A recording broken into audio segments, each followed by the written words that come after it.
नमस्कार। आज हम मलेच्छों के नाशक बप्पा रावल जी के ऊपर बात करेंगे। 713 से लेकर 14 ईस्वी के समय चित्तौड़ पर मौर्य शासक मान मौर्य का राज था। उसी समय बप्पा का जन्म हुआ। 20 वर्ष की आयु में 734 ईस्वी में बप्पा रावल ने मान मौर्य को पराजित कर चित्तौड़ दुर्ग पर अधिकार किया। वैसे तो गुहिल आदित्य अर्थात गुहिल को गुहिल वंश का वास्तविक संस्थापक कहते हैं, पर गुहिल वंश का वास्तविक संस्थापक बप्पा रावल को माना जाता है। बप्पा रावल हरित ऋषि के द्वारा महादेव जी के दर्शन होने की बात बहुत प्रसिद्ध है। एक लिंग जी का मंदिर उदयपुर के उत्तर में कैलाशपुरी में स्थित इस मंदिर का निर्माण 734 ईस्वी में बप्पा रावल ने करवाया। इसके निकट हरित ऋषि का आश्रम है।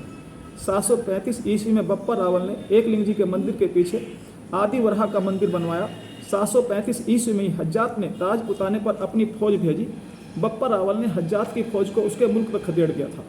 कहा जाता है कि बप्पा रावल के 100 पत्नियां थीं, जिनमें से 35 मुस्लिम शासकों की बेटियां थीं, जिन्हें इन शासकों ने बप्पा रावल के भय से उन्हें बप्पा के साथ ब्याह दिया था।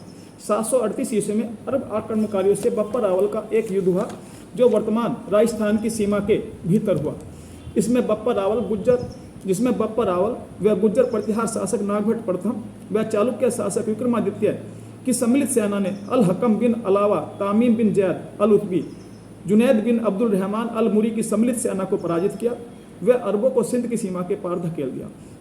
बप्पा रावल ने मोहम्मद बिन कासिम को हराकर सिंध से भगा दिया। वह गजनी के शासक सलीम को पराजित किया। बप्पा रावल का वास्तविक नाम काला भोज था। प्रजा संरक्षण व देश रक्षण आदि कामों से प्रभावित होकर जनता ने उन्हें बप्पा पदवी से विभूषित किया था। बप्पा रावल ने सिंध में अरबों का शासन स्थापित हो जाने के बाद उनको सफलतापूर्वक रोका, बल्कि उनको कई करारी हार भी दी थी। अगले 400 वर्षों तक किसी भी मुस्लिम शासक की हिम्मत भारत की ओर आंख उठाकर देखने की नहीं हुई। बप्पा रावल एक न्यायप्रिय शासक थे। वे राज्यों को अपना नहीं मानते थे, बल्कि शिव जी के एक रूप एक लिंग जी को ही उसका असली शासक मानते थे और शुंग को उनके प्रतिनिधि के रूप में शासन चलाते थे। लगभग 20 वर्ष तक शासन करने के बाद उन्होंने वैराग्य ले लिया और अपने पुत्र को राज्य देकर शिव की उपासना में लग गए। और 97 वर्ष की उम्र में 810 ईस्वी में उनका देहांत हो गया। उन्होंने शासक बनने के बाद अपने वंश का नाम ग्रहण नहीं किया, बल्कि मेवाड़ वंश के नाम से नया राजवंश चलाया और चित्तौड़ को अपनी राजधानी बनाया।